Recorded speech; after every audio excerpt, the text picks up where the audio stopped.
General Hospital spoilers suggest that Willow Tate's inner Nellie Benson may emerge. Will Willow channel her twisted doppelganger in the upcoming part of her story? Willow became completely unglued in court after losing custody.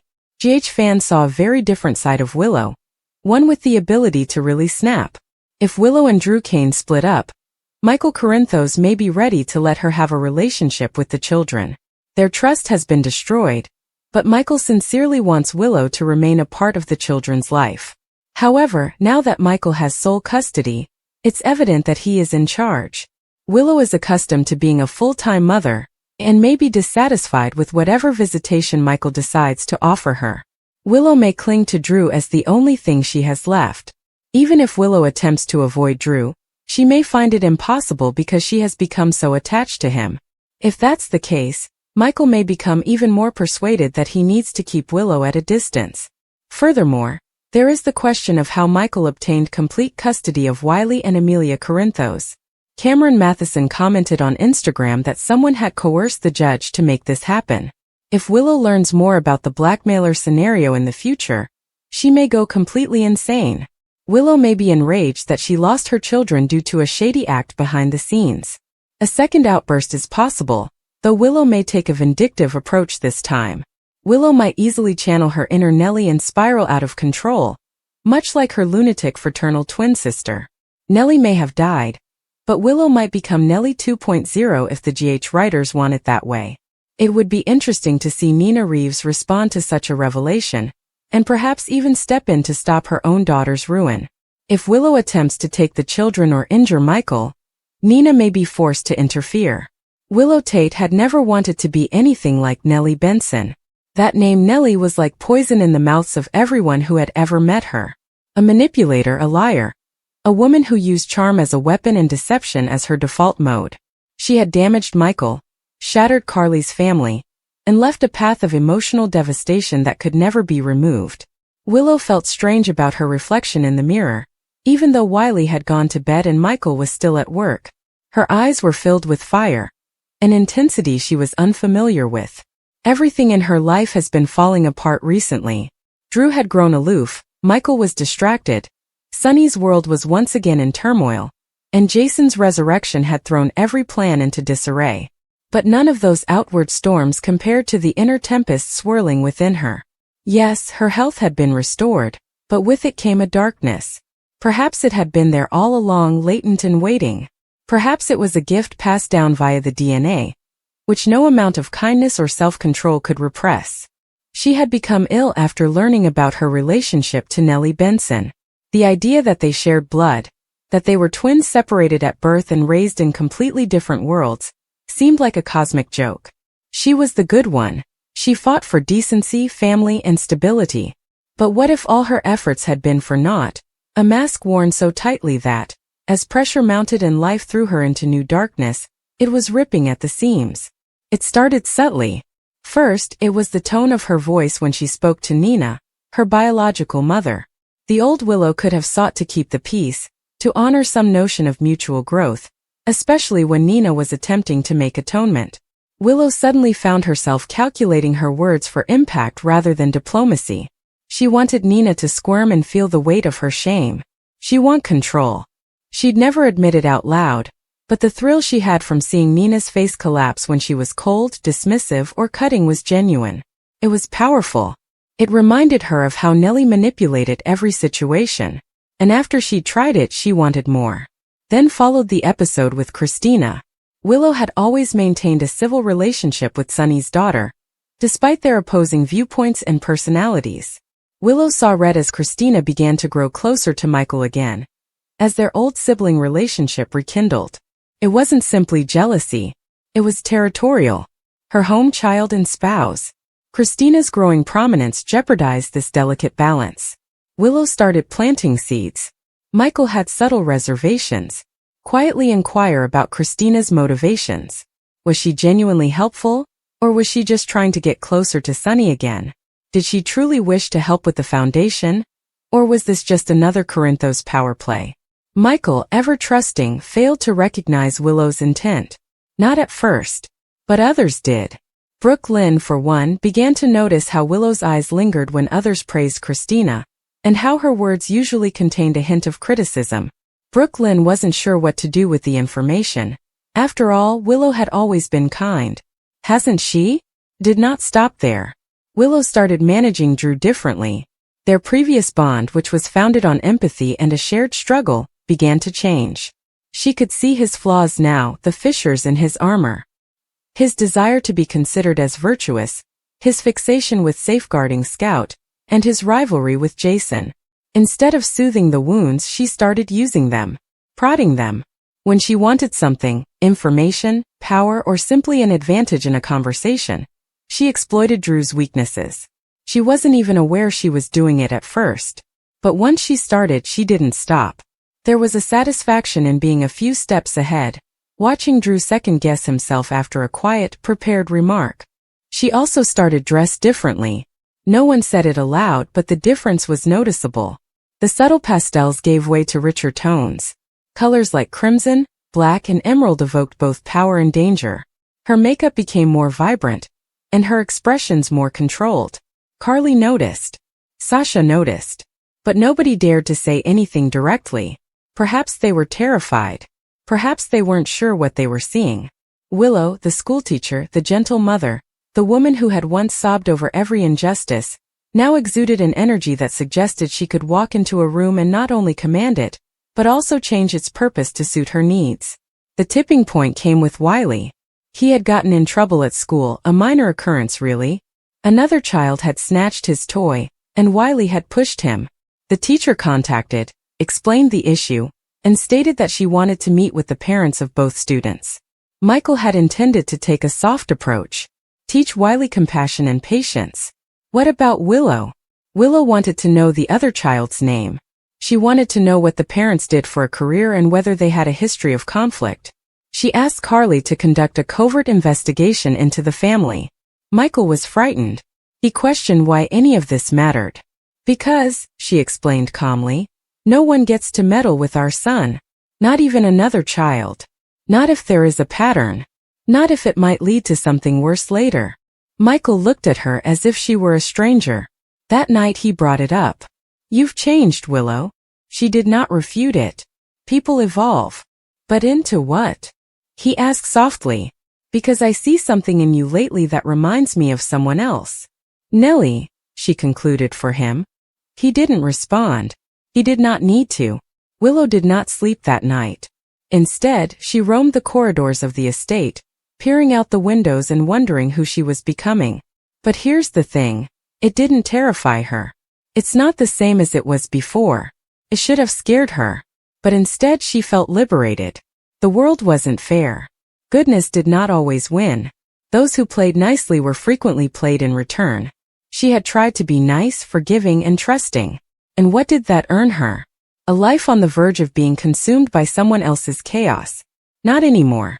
The next day she turned up at JH to volunteer. Something she hadn't done in months.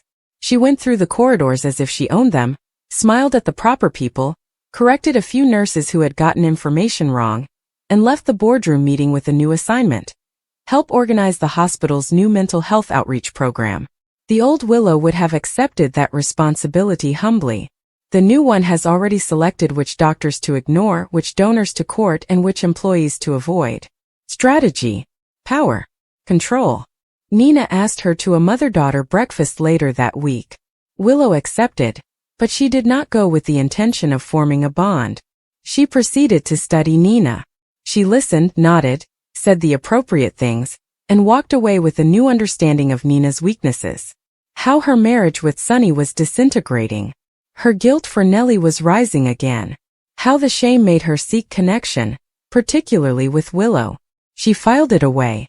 Not because she intended to harm Nina. However, knowing how to manipulate people was becoming second nature.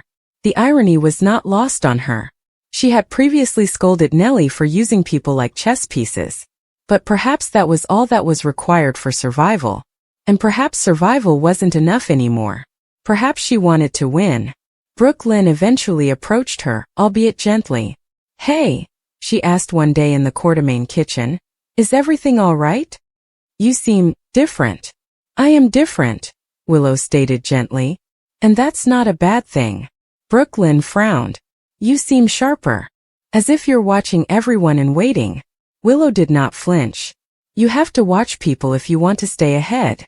You never used to care about staying ahead. Willow grinned, slowly and deliberately. Maybe that was my mistake. Brooklyn did not respond. She just left visibly upset. The shift continues. Willow began attending more meetings and asserting greater control over family decisions. She advocated for modifications in Wiley's schooling. She questioned the Quartermain's business judgments. She gently asked Dex for updates on Sunny's whereabouts.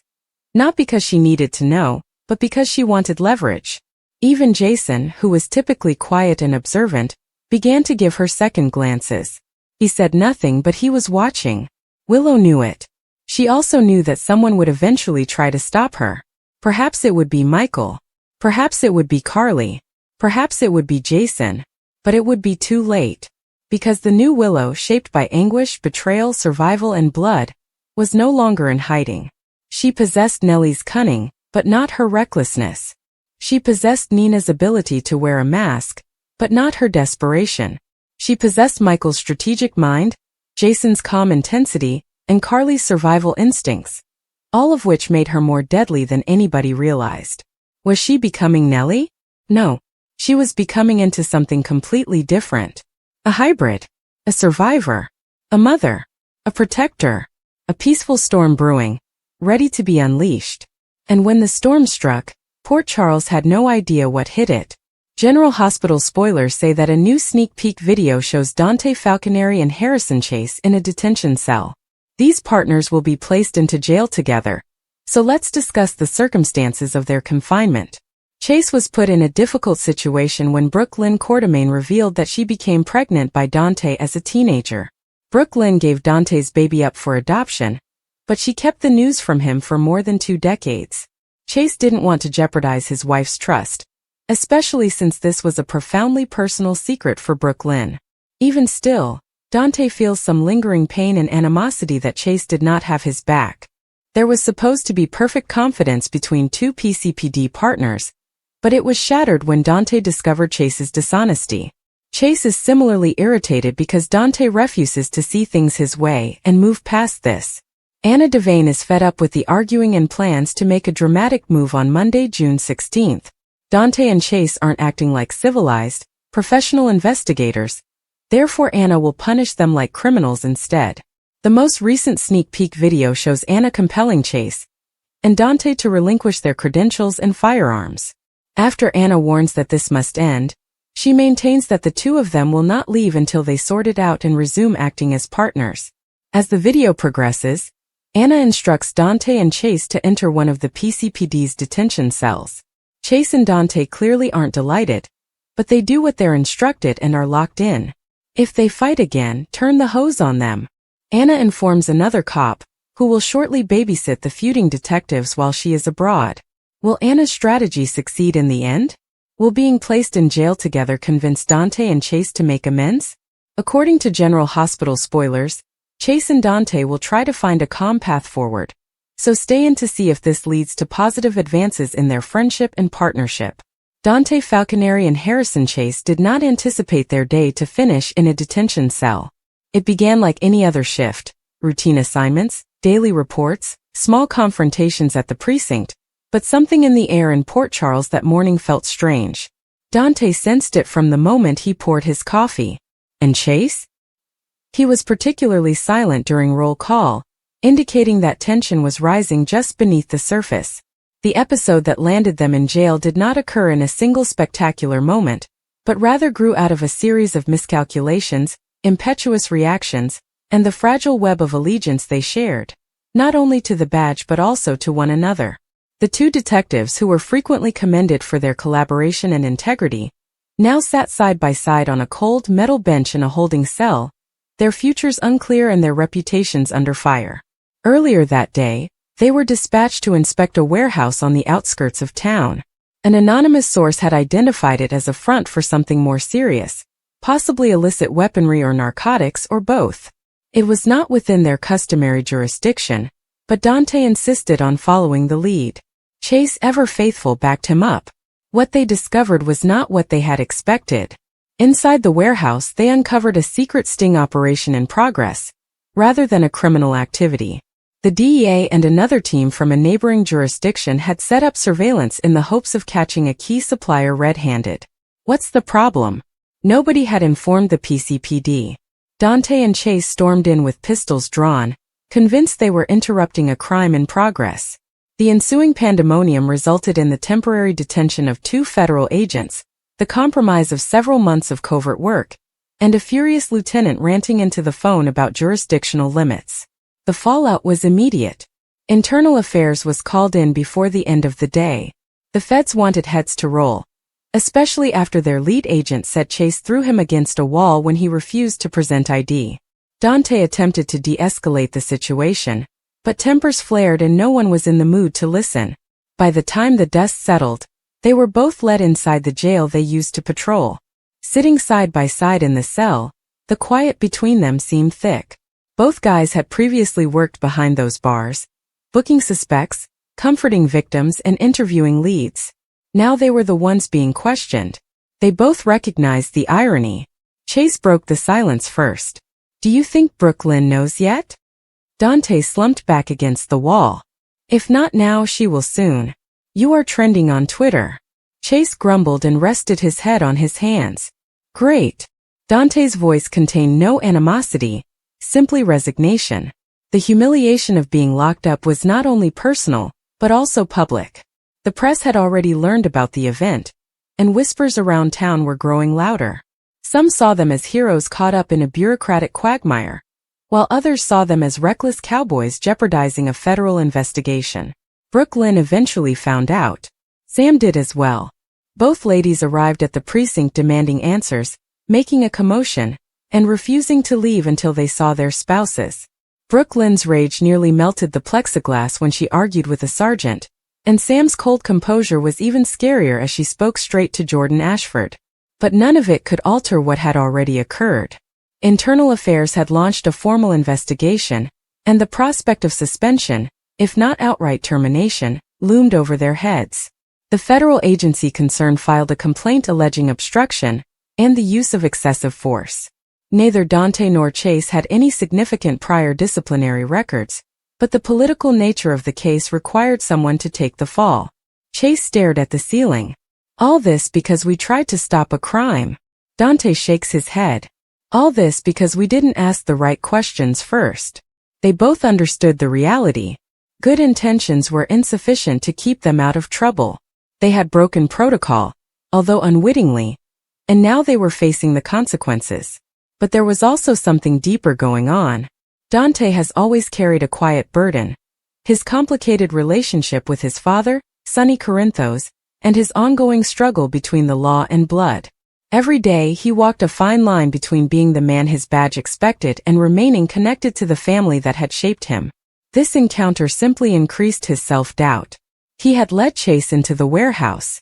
He had made the call. And Chase wasn't simply a cop. He was a man trying to reclaim his life after losing everything. His health, his work, and his confidence. He'd finally regained his footing with Brooklyn, but now everything threatened to disintegrate. The expression in her eyes when she saw him behind bars would haunt him. Not because she was angry, but because she appeared terrified.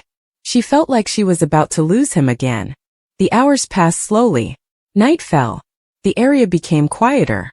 Occasionally, someone would pass by the cell, some cops with sympathy, others with smug looks. Even in law enforcement, there were rivalries, and not everyone was pleased to see Dante and Chase taken down a notch. Jordan eventually arrived. Her expression was unclear when she stepped into the holding room. She considered her detectives to be liabilities rather than collaborators. However, there was something else in her eyes. Sadness possibly. Disappointment. Perhaps even frustration with the system that forced her hand. "You'll be processed for temporary release tonight," she explained, her voice tight. "However, the investigation continues. I recommend you both get legal representation." Dante stood. "Have we been suspended?" "Effective immediately." Chase gulped hard. "Indefinitely. Until IA completes their investigation. This might take weeks. Or longer." There was nothing left to say. They were released without a ceremony. They did not even go home. Both men ended themselves on the pier, silently watching the ocean swirl in the darkness. This was where many people came to reflect, mourn, and make tough decisions. Chase kicked a stone into the ocean. "Do you believe we'll wear the badge again?" Dante did not respond right away. He observed the horizon. The faint silhouette of city lights flickered in the background. "I don't know," he admitted ultimately. "But I know we did what we thought was right. Doesn't count for much these days." "No," Dante agreed. "But it still counts to me." Back in Port Charles, the ripple effects had already begun. Brooke Lynn was on damage control, garnering support from whomever she could, including Lucy, Maxie, and Tracy. She asked for every favor, desperate to change public opinion and rewrite the story. Sam was more strategic. She secretly began investigating the DEA operation. Something about it didn't set well with her, and she knew better than to believe what appeared on the surface.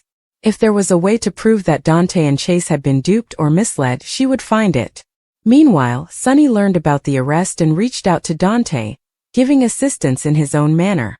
But Dante refused. Accepting his father's version of justice would simply tarnish what little integrity he has. At the police department, loyalties started to shift. Some cops defended Dante and Chase, citing their years of service and clean records. Others distanced themselves, scared of being caught up in the consequences. Every development was covered by the press. Talk shows argued over whether the investigators were heroes or hotheads. Bloggers speculated on further corruption inside the PCPD.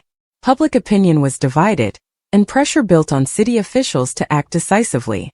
The loudness, however, did not bother Dante and Chase. What mattered was what happened afterward. They reconnected a few days later, this time not in a detention cell, but at a diner just outside town. They sat in a corner booth out of sight and mind. "I heard Sam found something," Chase explained. "She's still digging," Dante responded. "But yes, there might be more to the DA angle than we realized." "Do you think someone set us up?" "Or used us," Dante replied. "Maybe we were never supposed to make it out of that warehouse." Chase sat back. "You believe the feds wanted us out of the way?" Dante nodded slowly. "Or someone did." A new thought was growing, one neither of them liked but both had to consider. What if their demise was not only the result of bad timing and poor communication, but a purposeful maneuver by someone with authority and something to hide? They now had a new mission. Not just to clear their reputations, but to discover the truth. They were no longer detectives, at least officially. But that had never deterred them before. If they could prove that there was more to the story, that someone higher up had twisted the operation or purposefully kept them in the dark, they might be able to reclaim their badges. Perhaps they'd regain some faith in the justice they believed in. But it would not be simple. Enemies would attempt to stop them. Allies may change their positions. And everything they did from here on would be examined. Still, Dante and Chase were always stronger together. Jail had tested that bond, but it had not been shattered. In reality, it had created something deeper. The General Hospital recap for Friday, June 13th, shows that Sonny Corinthos offered Natalia Ramirez an escape to Belize, while Drew Kane pondered breaking up with Willow Tate for her own good. Maxie Jones persuaded Brooke Lynn Quartermain and Lulu Spencer into visiting her at the same time. Maxie planned to play peacemaker, but Lulu refused to apologize to Brooke Lynn. Marco Rios invited Alexis Davis to join him in his meeting with Natalia, but Alexis had to decline when she discovered Sonny was involved. Alexis later met Tracy Quartermain, who encouraged her to challenge Drew for custody of Scout Quartermain. Alexis refused to upend Scout's life again and advised Tracy to grovel to Drew, since she was at his mercy in the drugging case. Back with Marco, he learned about Natalia's legal situation and questioned her about the information she had on Sonny. Marco worried about Natalia's safety, but she was convinced that Sonny would not hurt her. Meanwhile, Sonny met with Jason Morgan to provide updates on his Natalia situation. Natalia was becoming a major issue for Sonny, so he summoned her with a proposal that would work for both of them. Sonny persuaded Natalia to accept his promise to establish a new life for her in Belize. Natalia was apprehensive to leave her children behind, but Sonny emphasized that it was preferable to jail time and would provide a new beginning. In Anna Devane's office, She asked Molly Lansing Davis about ADA Justine Turner's decision to handle Natalia's case herself. Molly later went to the law office, where she met Marco and discussed ADA Turner's ambitions. Harrison Chase and Dante Falconeri's animosity was evident at the PCPD. Dante was barred from participating in the Sonny-related case, which caused some friction. However, Dante was more unhappy with Chase for keeping Brooke's adoption a secret. Anna attempted to persuade Dante of Chase's point of view, emphasizing the importance of the partners working together peacefully. It was difficult for Dante because he no longer trusted Chase. In the end, Anna discovered Chase and Dante fighting again, and she decided she had to address it. Drew was dissatisfied with the custody decision and discussed the potential of an appeal with Martin Gray. Martin believed that the chances of that working were slim and that it would just cause Willow more misery. Drew admitted that everyone believed he was the problem. Drew didn't agree, but he understood the perception and wondered whether Willow might be better off without him. Drew considered breaking up with Willow and moving to Washington, D.C., because Michael Corinthos couldn't take Drew's presence. With Scout, Drew then invited Jason to GH and asked him to pass along a proposal to Michael. According to General Hospital spoilers, Drew and Jason's meeting will soon be fraught with hostility, so don't miss out on the unpleasant news. Across town, Drew Kane looked out over the Quartermain estate, a tempest gathering behind his eyes. The morning sun did nothing to relieve the chill in his chest. Willow had departed for her shift at the hospital, ignorant to Drew's internal conflict, which had been going on for days. Weeks, assuming he was being truthful. The space between them was increasing. He attempted to dismiss it at first, attributing it to the stress of her rehabilitation, her return to work, and the children's routines. But it was not that. Not exactly. It was Michael. Drew clenched his jaw as he remembered his nephew, a former ally who had begun to drift into familiar, hazardous ground. Michael was always strategic, always thinking ahead, and he had recently been playing a game Drew wasn't sure he wanted to play anymore. Michael's watchful, focused gaze on Willow was unmistakable to him. Willow's prolonged silences when Michael entered the room didn't help either. Something had shifted. Or perhaps it was always there. Drew was weary of pretending he hadn't noticed. The door behind him quietly opened, and Monica entered with her usual calm grace. She noticed the look on his face right away. "What's on your mind this early in the morning?" Drew paused. Monica was a mother figure, a rock, a woman with a tangled history of pain and survival, and he trusted her. "I don't know if Willow and I are on the same path anymore," he added gently, "or if we ever really were." Monica did not respond immediately. She crossed the room and poured herself some coffee from the carafe next to the window. "She loves you," Monica added.